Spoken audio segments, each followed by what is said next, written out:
Hello everyone, welcome to my channel. तो यहाँ पे हम आपके लाए हैं पाठ्य क्वेश्चन नंबर 3 और यहाँ पे विषय है विज्ञान। प्रकरण है हमारे यहाँ पे पदार्थों का पृथक्करण। ठीक है, तो पदार्थों का पृथक्करण सबसे प्रकरण अंडरलाइन करेंगे, फिर सामान्य उद्देश्य लिखेंगे, फिर लिखेंगे विशिष्ट उद्देश्य। टॉपिक हमारा पदार्थों का पृथक्करण है। विशिष्ट उद्देश्य मैं आपको पढ़ के बता दूँ तो इसमें लिखेंगे, थोड़ा यहाँ पे रॉन्ग हुआ है क्योंकि विशिष्ट उद्देश्य के सामने ही मैंने एक लिख दिया है। देखिए जरा क्या गड़बड़ हुई है। कौशलात्मक प्रयोगात्मक वाला 2 बार रिपीट कर दिया है मैंने। ठीक है, तो ज्ञानात्मक में हम लिखेंगे छात्राएं पदार्थों के पृथक्करण की जानकारी प्राप्त कर सकेंगी। और बोधात्मक में लिखेंगे छात्राएं पृथक्करण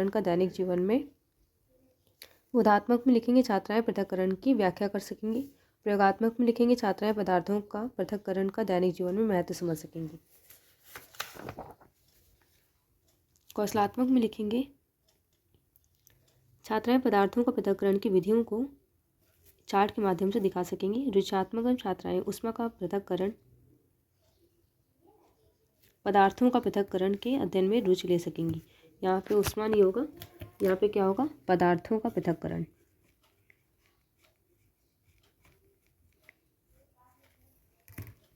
ठीक है, सहायक सामग्री यहाँ पे कच्चा प्रयोगी सामग्री और चार्ट हो गया हमारा। पूर्व ज्ञान में हम बताएंगे छात्राओं को द्रव्य की अवस्थाओं की सामान्य जानकारी है। पाठ संगठन हो गया, पाठन प्रविधि हो गया, फिर आता है प्रस्तावना में प्रश्न इंपॉर्टेंट होते हैं, बढ़ के बता देती हूँ आपको। तो पहला प्रश्न पूछेंगे चाय को हम किससे छानते हैं, बच्चे आंसर करेंगे छलनी से छानते हैं। दूसरा प्रश्न पूछेंगे मक्खन को किससे पृथक करते हैं, तो बच्चे आंसर करेंगे दूध या दही से पृथक करते हैं। फिर पूछेंगे रेत व नमक के मिश्रण को कैसे पृथक करेंगे, तो ये समस्यात्मक प्रश्न हो। ठीक, फिर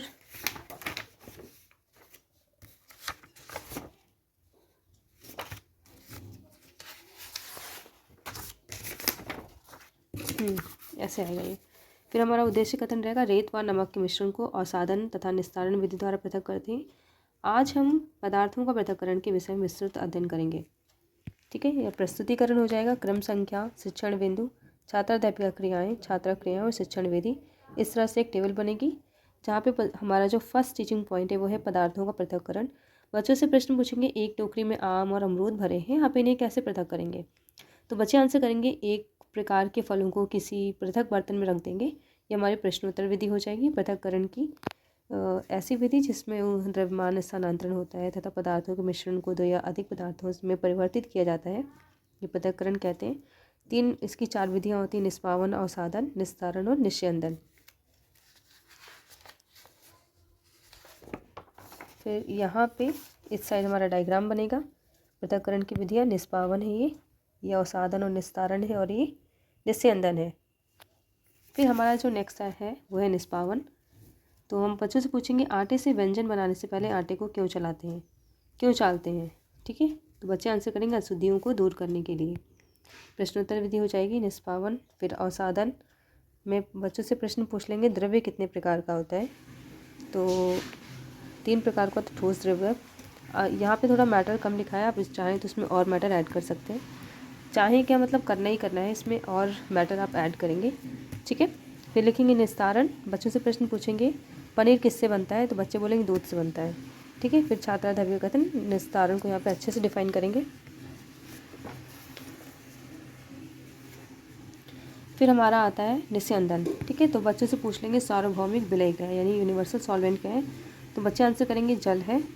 फिर बोध प्रश्न पूछ लेंगे। ठीक है, बोध प्रश्न पूछते पूछते हम अपनी सैम्पट समरी बनाते हैं। जब स्कूल में पढ़ाते हैं तो आप बच्चों से बोध प्रश्न पूछेंगे और उन्हीं बोध प्रश्न से हम अपना सैम्पट सारांश बनाते हैं। तो पहला पूछ लिया पदार्थों के पृथक्करण से आप क्या समझते हैं, बच्चों से प्रश्न पूछा, बच्चे आंसर करेंगे पृथक्करण एक ऐसी विधि जिसमें द्रव्यमान स्थानांतरण होता है तथा पदार्थों के मिश्रण में 2 या अधिक पदार्थों में परिवर्तित किया जाता है। तो यहाँ पे हमारा सैम्पल सारांश आप देख सकते हैं। पदार्थों के पृथक्करण की विधियाँ लिख दी, निष्पावन, अवसादन, निस्तारण, निस्यंदन, इन सबको डिफाइन कर दे, सबके एग्जाम्पल्स लिख दिया। ठीक है, फिर लास्ट में हमारा आता है निरीक्षण कार्य। फिर हमारा आएगा यहाँ पे सबसे लास्ट में आएगा पुनरावृत्ति प्रश्न। ठीक है, रिक्त स्थान की पूर्ति कीजिए, पूछ लिया, सत्य और अथवा असत्य पूछ लिया, और गृह कार्य देकर पाठ योजना को समाप्त किया। पृथक्करण की विधियों का वर्णन कीजिए। तो ये पाठ योजना आपको कैसी लगी कमेंट में बताइएगा। कोई क्वेश्चन हो तो आप पूछ सकते हैं। मिलते हैं नेक्स्ट वीडियो में, तब तक के लिए गुड बाय।